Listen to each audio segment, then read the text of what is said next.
enfim, podemos vencer o pecado? Vamos falar sobre isso rapidamente, sem muitos detalhes. Já falamos sobre isso. Sim, já fizemos vários episódios detalhados. Mas a pergunta é, podemos vencer o pecado? Vamos lá mais uma vez. O que temos dito consistentemente é que nós temos uma natureza pecaminosa. E essa natureza permanecerá conosco até que Cristo venha e transforma o nosso corpo mau em corpo glorioso. E não temos nenhuma justiça para reivindicar além da justiça de Cristo. Se algumas pessoas acham que nós dizemos que é impossível parar de pecar, sinto muito, mas não é isso. Me parece haver alguma disfunção cerebral que as impede de compreender o que dizemos. Muito bem, vamos direto à Bíblia e resolver essa questão. E também ao espírito de profecia.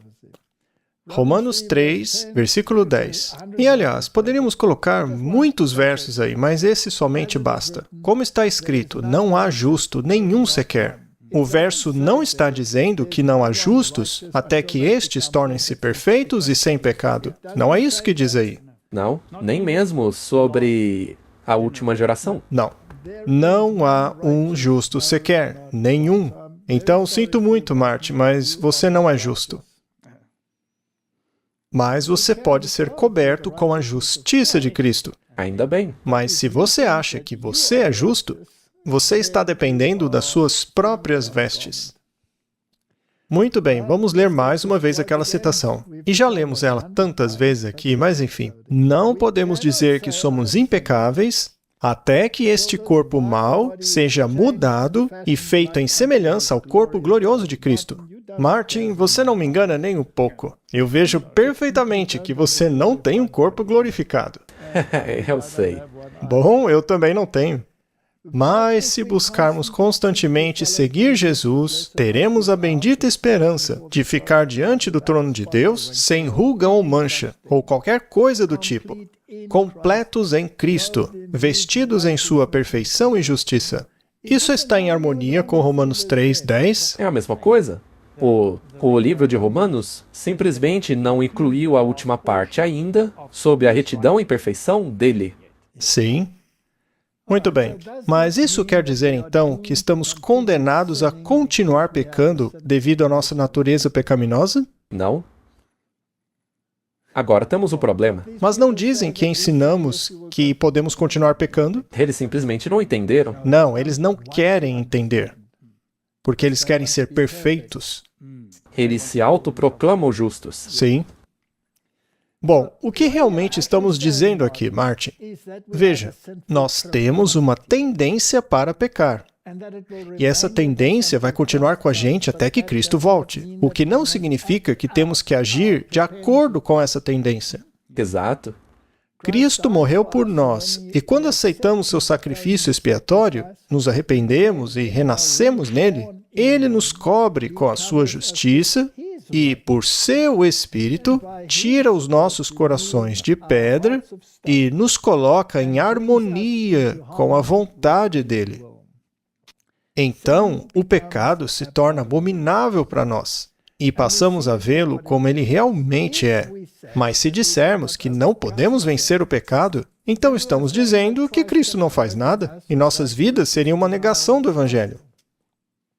Isso está claro o suficiente? Creio que sim. Então veja, temos uma tendência. Sim, veja o exemplo de um alcoólatra. Sim, se você é um alcoólatra, você é um alcoólatra. Você tem a tendência de beber álcool, correto? O que não quer dizer que você tenha que obedecer a essa tendência. Mas você continua sendo um alcoólatra. Basta tomar um golinho de novo e a tendência desperta. Então, Martin, nós temos uma propensão pecaminosa. E para aqueles que pensam que são perfeitos, sugiro que deem uma boa martelada em seu dedo para vermos o quão perfeitos eles são. Especialmente se o fizerem algumas vezes seguidas. É como aquela piada do eletricista despejando chumbo derretido naqueles capacitores. Ele erra o alvo e o chumbo derretido cai nas costas do seu companheiro que estava trabalhando lá embaixo. E o pobre sujeito é preso por atentado ao pudor, por suas palavras. Aí o juiz pergunta a ele, o que você disse? E ele responde, ô Carlos, por favor, meu amigo, tome cuidado com esse chumbo derretido. Você o derramou bem em minhas costas. Eu agradeceria se você tomasse um pouco mais de cuidado, por gentileza. Você acha que o juiz teria acreditado nisso? Eu acho que não. Você não acreditaria, Martin? Enfim. Bom, vamos continuar com o tema, né? Muito bem. Quando o conflito termina, e isso aqui é o espírito de profecia, tá? Quando os tempos de refrigério vierem da presença do Senhor, então os pecados da alma arrependida, que recebeu a graça de Cristo e venceu por meio do sangue do Cordeiro, serão removidos dos registros celestiais e colocados sobre Satanás, o bode emissário, o originador do pecado, e nunca mais serão usados contra o pecador. Quando o conflito da vida for terminado, quando a armadura for deposta aos pés de Jesus, quando os santos de Deus forem glorificados, tenham sido ressuscitados ou glorificados diretamente pela volta de Cristo, será somente aí que será seguro afirmar que somos salvos e sem pecado. Mas alguns dirão, então você não está certo de sua salvação, não é? Veja, sempre que você faz uma declaração sobre algo, vem o outro lado e distorce tudo de novo. Pois é. Então você está querendo dizer que... Não, pare de inventar. Apenas preste atenção no que eu disse. Pois é, eu estava pensando... Quando você contou aquela piada e nós estávamos vindo, né? Agora alguns dirão, que absurdo, vocês estão zombando de Jesus, estão zombando do sacrifício dele. Eles podem dizer o que quiserem. O fato é que temos uma natureza pecaminosa, ponto. Temos tendência para pecar. Porém, nós não queremos pecar. Nós abominamos o pecado. E ficaremos nesta situação até morrermos, ou até que recebamos o corpo glorificado. E, por meio disso, estaremos glorificando Cristo. Isso é o principal. E nós nunca pregamos aqui a autojustiça. Muito bem, agora eles vão dizer, então você quer dizer que não podemos afirmar que estamos salvos. O que podemos dizer é que temos fé naquele que começou uma boa obra em mim e que ele a completará. Então a responsabilidade não é minha, mas dele. Então, abandonem essa busca pelo ego. Apenas confiem em Cristo. É Ele que nos declarará justos. É Ele quem nos declara salvos. Muito bem, vamos dar uma olhada no que a Bíblia diz. Senão as pessoas vão dizer, ora, vocês estão falando apenas de Ellen White. Eu procurei pelas palavras não pequem nesta sequência aí na Bíblia. E há muitos outros versos. Pode haver centenas de textos sobre o pecado e o que ele faz. Mas as palavras não peques, na versão King James, existem em apenas 10 versículos. O primeiro está em Êxodo 20, versículo 20. E Moisés disse ao povo, não temais, porque Deus veio para vos provar, para que o temor dele esteja diante de vós, para que não pequeis. Então Deus não quer que pequemos. Não. Não, Ele não quer que pequemos. Mas, se você tem Deus em mente e o reverencia, isso o ajudará a não pecar. É o que o texto quer dizer.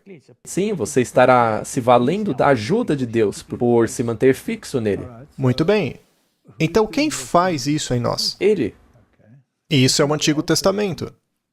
Mas muitos acham que no Novo Testamento a lei desapareceu, então hoje podemos pecar. Mas, caso alguém não perceba, eu estou sendo irônico aqui, tá bom? 1 Samuel 14:34. Então disse Saul: Dispersai-vos entre o povo e dizei-lhes: Trazei-me aqui cada um o seu boi e cada um a sua ovelha e matai-os aqui e comei. E não pequeis contra o Senhor comendo-os com sangue. Ele não quer que nós pequemos. Ele não quer que pratiquemos coisas que são pecaminosas. Salmos 4, verso 4. Temei e não pequeis. Conversai com o vosso coração na vossa cama e aqueitai-vos. Acalme-se e saiba que eu sou Deus, não é? Analise o seu próprio coração para estar em paz com Deus. Salmos 39, verso 1. Ao mestre de música, Salmo de Davi. Eu disse, eu guardarei os meus caminhos, para que eu não peque com a minha língua. Guardarei a minha língua. Guardarei a minha boca com o freio, enquanto o ímpio estiver diante de mim. Uau, isso daí é bem forte, hein? Então, ele mantém silêncio quando estiver incomodado Sim, com o ímpio. ele está lutando contra sua própria natureza caída. Muito bem. Agora lemos em Ezequiel.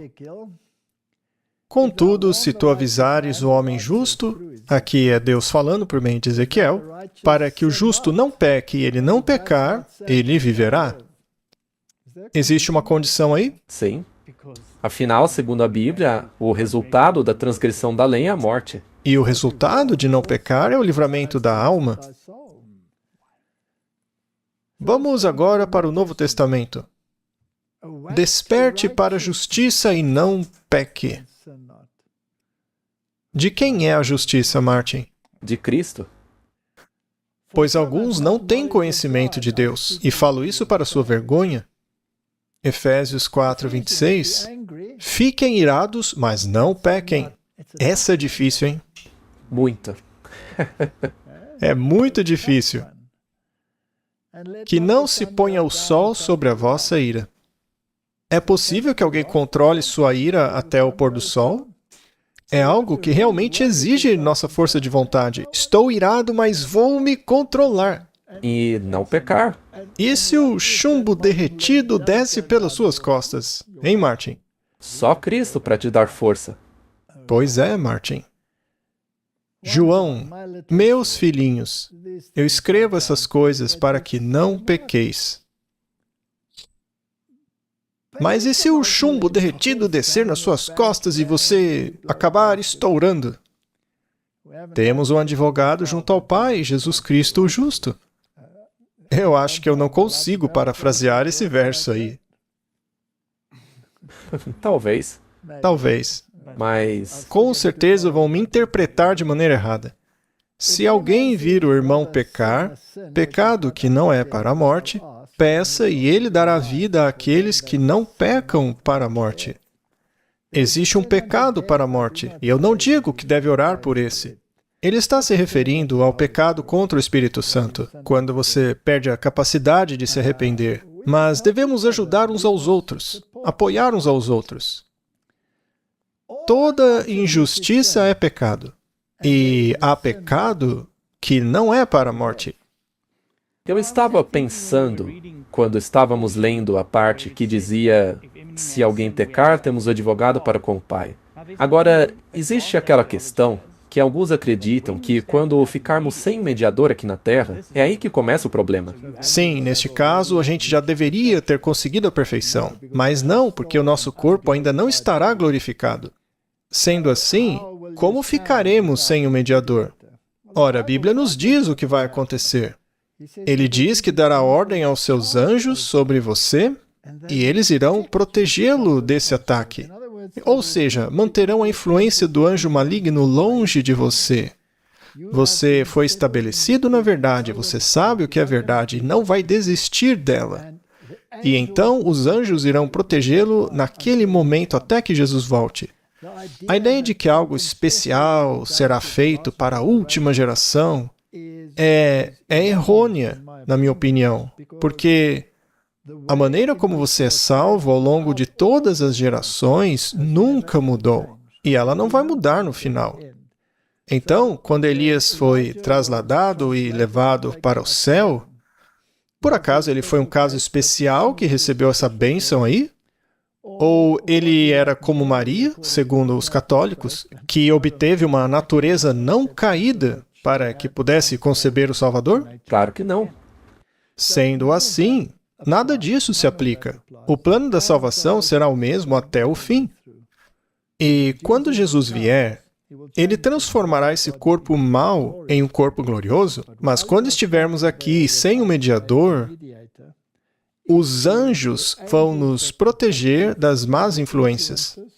Será também o Espírito Santo que trabalhou em nós, trabalhou em nossa mente, que manterá nela esse novo padrão de pensamento que escolhemos para que não seja abalado. Sim. É isso que significa estar tão firme na verdade, a ponto de não sermos abalados. Isso é estar selado. Então eu posso dizer, em termos claros, que durante esse período nós não pecaremos.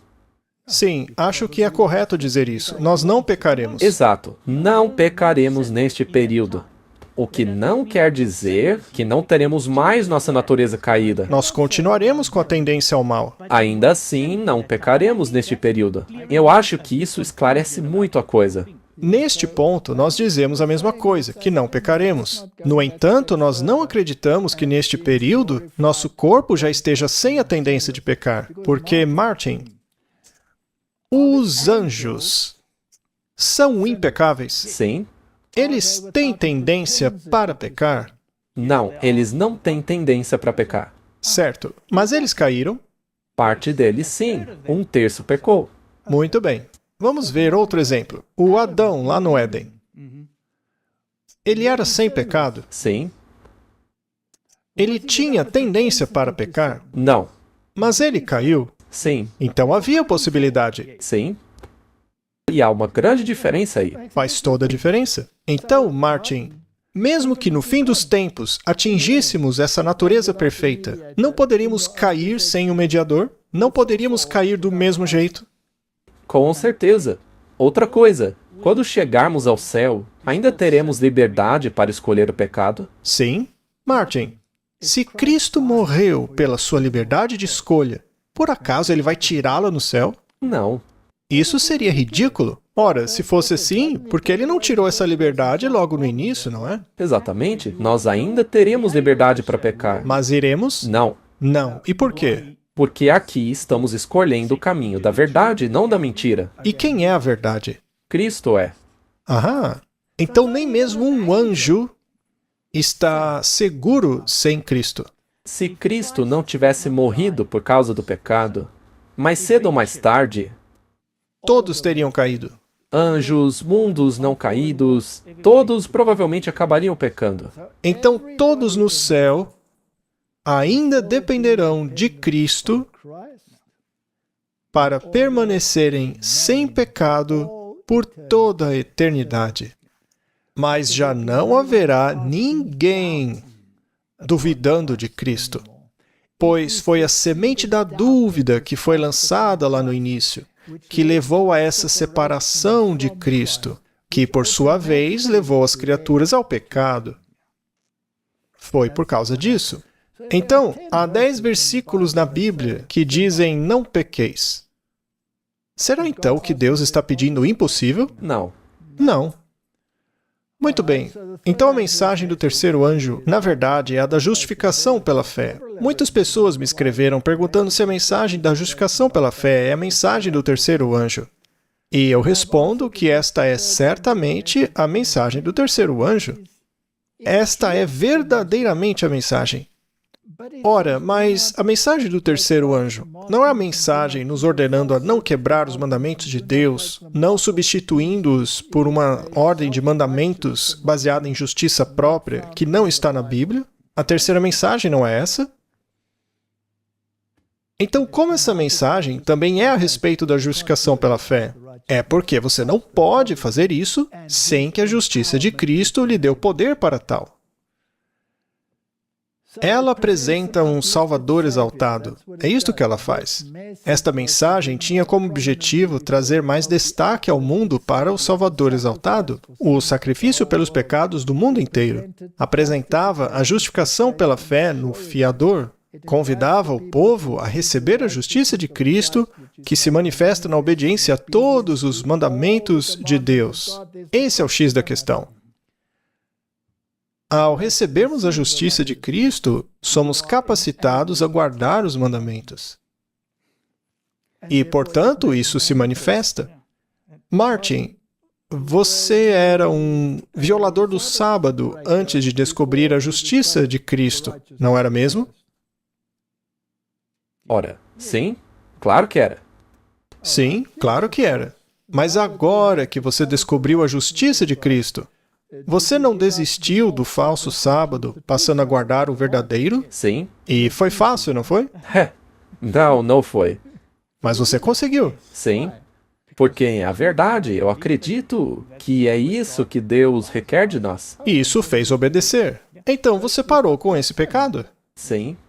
Precisavam ter seus olhos voltados para sua pessoa divina, seus méritos, seu amor imutável pela família humana. Todo o poder é dado em suas mãos para que ele possa dispensar ricos dons aos homens, concedendo o dom inestimável de sua própria justiça ao indefeso agente humano. Esta é a mensagem que Deus ordenou que fosse dada ao mundo. É a terceira mensagem angélica que deve ser proclamada em alta voz e acompanhada do derramamento do seu Espírito em grande medida. Então, Martin, o que estamos dizendo é o seguinte: parem de se orgulhar de sua ausência de pecado e aceite a justiça de Cristo como seu passaporte para o céu. Nunca diga: ora, veja como eu consegui me livrar do pecado. Isso é farisaico. Há um versículo que diz: cuidado, se você julga estar de pé, cuidado para que não caia. Cuidado com essa ideia de achar que chegou lá. Muito bem, agora vamos à pergunta novamente. Podemos vencer o pecado? Ora, nós temos que vencer o pecado. Mas temos que vencer o pecado em Jesus. Martin, se você não põe isso em prática, está perdendo tempo. Sabe de uma coisa? Temos que tomar cuidado, porque às vezes somos cristãos, mas da boca para fora. Muitos acreditam que poderão ficar sem um mediador porque já conseguiram a sua perfeição, mas nem os anjos conseguiram isso. É Jesus que nos capacita, Ele nos conduz. Ele vive a sua vida dentro de nós. E agora eu faço a pergunta, Martin. Nós não cantamos isso? Viva a tua vida dentro de mim. Ó Jesus, etc, etc. A gente não canta isso? Para não nos gabarmos e dizermos que somos sem pecado, precisamos de uma abordagem humilde às nossas habilidades. Em vez de nos gabarmos de nossas conquistas e dizer que somos sem pecado, lembremos-nos de quem somos e demos glória a Deus por tão grande salvação. O caráter que desenvolvemos aqui é o caráter que levaremos conosco para o céu. Você concorda com isso? Com toda certeza. Vejamos o que o livro Parábolas de Jesus tem a dizer. Quando a voz de Deus despertar os mortos, eles sairão da sepultura com os mesmos apetites e paixões, os mesmos gostos e desgostos que nutriam quando vivos. Deus não faria um milagre para recriar um homem que não foi recriado quando este teve toda a oportunidade e provido com toda a facilidade.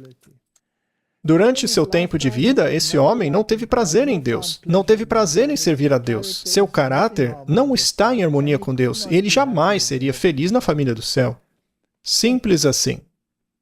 Os pensamentos que você leva consigo para o túmulo são os pensamentos com os quais você acordará, e a rebelião que leva para o túmulo é a mesma com a qual acordará. Sim. É isso aí. Temos que deixar Cristo nos renovar aqui. Nosso caráter não será transformado no túmulo. Portanto, essa transformação deve ocorrer aqui e agora. Nenhuma carne será justificada pelas obras da lei. Não há poder na lei para salvar o transgressor dela. Se o homem, depois de sua transgressão, pudesse ter sido salvo por meio de sua dedicação em cumprir a lei, aí Jesus não precisava ter morrido. Os fariseus não lavavam os copos por dentro e por fora e ainda coavam o que ia dentro? Tudo isso para não beberem um líquido contaminado? Ora, isso ajudou em algo? Em nada? O homem poderia depender de seus próprios méritos e dizer, sou impecável. Não é o que alguns dizem? É isso. É como aquele manto da parábola do homem que entrou na festa do casamento. Jesus olha para ele e diz, amigo, que roupa é essa que você está usando? Então, eu costurei essa roupa perfeitamente com a minha capacidade. Eu mesmo alcancei minha perfeição. Eu me basto. Deus jamais rebaixará a lei ao padrão do homem, e o homem jamais poderá se elevar para responder às suas reivindicações de perfeição. Mas Cristo veio ao nosso mundo e pagou a dívida do pecador, sofreu a penalidade pela transgressão da lei e satisfez a justiça, e agora o pecador pode reivindicar a justiça de Cristo. Onde abundou o pecado, superabundou a graça. O pecador agora pode reivindicar a justiça de Cristo. Mas alguns acham que conseguem a perfeição sozinhos. Romanos 5:8. Mas Deus prova o seu amor conosco em que, sendo nós ainda pecadores, morreu Cristo por nós. Para mim, é bem claro. Então vamos refletir sobre isso novamente. Esse aqui é um comentário meu. Dessa forma, potencialmente, cada pessoa pode ser salva porque o sangue de Cristo é suficiente para todos. Mas isto significa que todos serão salvos? Não? Não. Porque somente aqueles que aceitam o plano de salvação e cumprirem suas condições serão salvos. Correto? Potencialmente, todo homem pode ter acesso ao céu, mas poucos são os que encontram porque não procuram. Mas o que dizer daqueles que nunca ouviram a verdade? Existe diferença entre aqueles que sabem a verdade e os que não sabem? Não é uma boa pergunta? Lá em Romanos, ele tem muito a dizer sobre os que estão sob a lei e aqueles que não estão sob a lei. Em outras palavras, aqueles que conhecem a lei e sabem o caminho de Deus e os que não conhecem o caminho. Ah, mas aí você acabou de complicar as coisas. Você vai ter que explicar sobre Romanos agora. Porque exatamente isso que você acabou de mencionar é uma das razões pelas quais todo mundo evangélico diz que você não precisa cumprir mais a lei. Anulamos assim a lei? Deus nos livre. Nós cumprimos a lei. Então, é uma questão de equilíbrio. Curioso que eles nunca mencionam esse verso, né? Mas enfim, vamos ver o que diz o manuscrito 130. Um comentário sobre João 15:22. Os testes de Deus diferem. É o que Romanos diz também. O teste de Deus para os pagãos que não têm luz e para aqueles que vivem onde o conhecimento da verdade e da luz tem sido abundante é completamente diferente. Ele aceita daqueles em terras pagãs uma fase de justiça que não satisfaz quando oferecidas por aqueles em terras cristãs. Ele não exige muito onde muito não foi conhecido. Olha que interessante. É uma declaração muito única. E ela está em harmonia total com o livro de Romanos. Então, se você aceitou a Cristo e afirma ser um cristão, isso coloca mais responsabilidade sobre você? Com certeza. Isto significa, então, que, em Cristo, devemos nos esforçar para ser um exemplo para os outros? Claro que sim. Temos que trilhar o caminho da santificação. Muito bem. Em harmonia com o espírito de profecia, eu gostaria de declarar publicamente que nunca aleguei ser um homem sem pecado. Nunca afirmei ter superado a minha natureza pecaminosa. Ainda assim, eu afirmo claramente que eu não quero pecar. Com certeza. E, pela graça de Cristo, posso vencer o pecado. Do contrário, onde se encaixaria a santificação? Ela não teria razão de existir. Podemos dispensá-la, continuar com a justificação e continuar pecando. E assim podemos jogar fora a lei? Sim. Então, todo aquele que afirmar que nós ensinamos que podemos continuar pecando livremente porque estamos presos a essa natureza pecaminosa, não entenderam a justificação pela fé e nem a santificação. Porque na Bíblia diz que sem a santificação ninguém verá a Deus. Mas a questão de quanto você entende da verdade desempenha um papel fundamental porque Deus é um Deus justo. Acho que as pessoas não entendem que é santificação. Acham que tem que trabalhar para ela, mas é Cristo que nos santifica. Não é pelas obras da lei que somos salvos. Somente as obras feitas por Cristo em você é que têm valor para Deus. Na verdade, isso mantém você na santificação. Até mesmo um pagão, que seja uma pessoa decente e gentil, mesmo sendo pagão, ainda assim é motivado pelo Espírito de Cristo, ainda que não saiba, porque sozinho seria impossível ele conseguir isso. Porque o seu chefe seria o próprio Satanás, o grande tirano. Espero que isto tenha clarificado o assunto. Eu não quero falar sobre isso de novo. Mas, Martin, mal posso esperar para ter um corpo glorificado, para que assim tenha um fim essa luta constante contra a nossa própria natureza caída. Um dia, essa luta constante contra o próprio eu finalmente vai acabar. Não é maravilhoso? Claro que é. Guardei os caminhos do Senhor e não me afastei impiamente do meu Deus. Aqui é Davi falando. Martin, leia a história de Davi e veja o que ele diz aqui. É claro que isso é o tipo de Cristo, que realmente fez isso.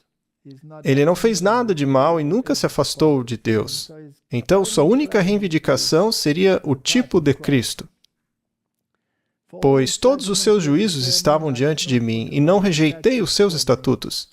Eu sempre fui justo diante dele e me guardei da minha iniquidade. Isso rima com a história de Davi na Bíblia, Não. mas se assemelha com a história do Antítipo. Isso, com a de Cristo.